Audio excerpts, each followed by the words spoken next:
I should know, but I don't.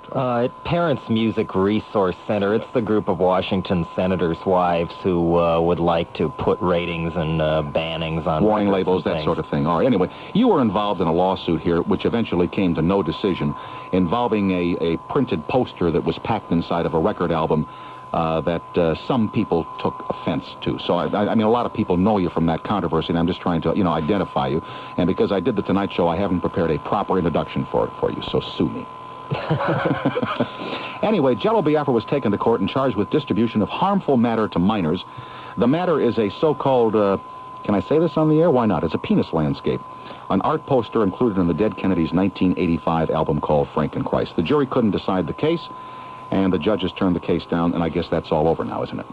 Well, in a way it is, in a way it isn't. We were able to prove in court that it was not necessarily that particular piece of art that was really prosecuted. It was the entire album, and perhaps even the legacy of our band. We were underground, we were political, we were muckraking journalists in some ways, and had been subject not only to police harassment in the Los Angeles and San Francisco area when trying to perform live, but we'd been a verbal target of the religious right, including some of the TV evangelists since 1981, and also a favorite PMRC target. Would you say, considering mainstream America between Pasadena and the Hudson River, that great land that we call the U.S. of A., that when an album comes out by a group called the Dead Kennedys, that it contains a picture which, if a 14-year-old girl came home to her mother in Sioux City and says, "Hey, Mom, take a look at this," and it's something called a penis landscape, when you have songs that, put down icons in this country that may or may not be worth value, that there would be some fundamentalist people in this country who might be, forgive me, moderately upset at the tack you take in your underground journalistic effort. Well, that was the whole idea, and according to at least what's written in the books and the laws of this country, we had a right to do that without being harassed and prosecuted.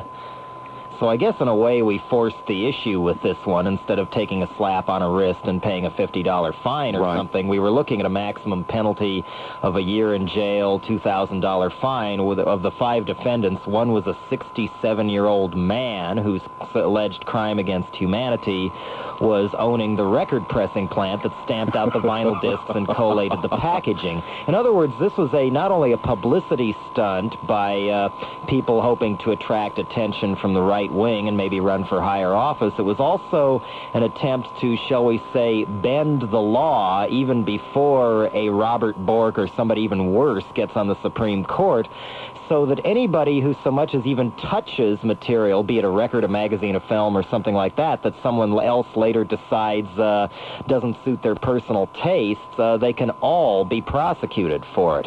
The one element that wasn't charged in this case was the store, ironically. And the exchange was that they took all our records out of all the stores in their chain permanently.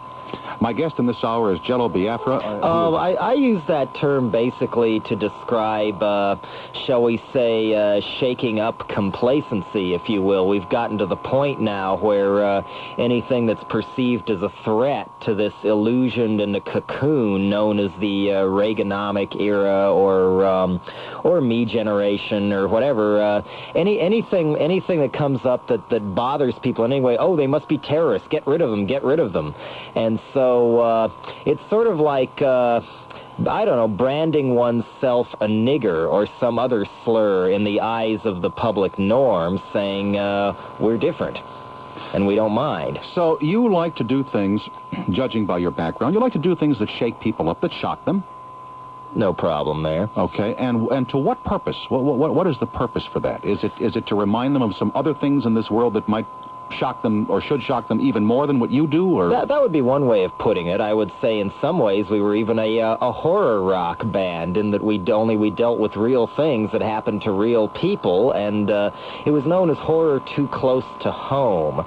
We used different motifs that people might be familiar with, and then took them in another direction as a way of hopefully at least inspiring some of our audience to think. To think about what? What do you want your audience to do? What do you want me to do? I'm a pretty conventional guy. I mean, I get shocked by a lot of things. I don't have to open up a record album to be shocked. What is it that you and the members of your organization want us to do? What are we missing here? I think what we're missing is...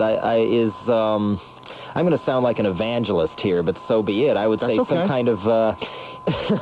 No, it's not. In other words, but I mean... No, but I think soapbox oratory is a missing part of the American society. I wish we had a speaker's corner in every city in the land where people could go, as they do in London, get up and say, here's what's on my mind. Okay, maybe we're doing some of that. Maybe there is some that can be harkened back to even the folk era of the late 50s, early 60s, where people were trying to bring in topical material into songs as a way of saying, look, this is what's going on.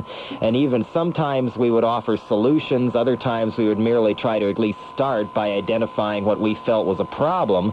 90% of the time, the problems we were lampooning or pointing out. Some of our songs were humor, some of them were horror or a mixture of all of the above, but a lot of the time the solution was right in the song, saying just say no to this kind of behavior and lifestyle. We had, in that regard, we had Terminal Preppy, we had Jockorama, a song called Goons of Hazard about the glorification of the American thug and the American redneck, both through revenge movies and making them cute in something like Dukes of Hazzard. And then, sure enough, I got chased by people in a pickup truck with baseball bats one night in Portland, Oregon, because of the way I looked, and wound up locking myself in a phone booth and jamming the door closed by jamming my legs across the booth. So they beat up on the phone booth instead. They were so hysterically into their, their redneck beef patrol thing, and I finally had to pretend to convince them I was insane, so they would call the cops to take me to a mental hospital, and then finally they sent those guys home. That was the Goons of Hazard in action. So again, what is it we're missing? What is it we're missing? What is the reality you see that I may not see? I would say people have forgotten how to be honest with themselves and with each other, and with that, they have forgotten how to love, basically. And as in, we're so caught up now in this one-upsmanship. Winning isn't everything; it's the only thing. Winning through intimidation. The idea that in order to succeed, you must step on other people, or they will get there first. And a lot of the people who've lived that way wind up keeping the psychiatry industry going instead of really finding any kind of fulfillment in their lives. I could not agree with you more when you say that it does seem at times we have forgotten how to care for and love each other. I cannot argue with you.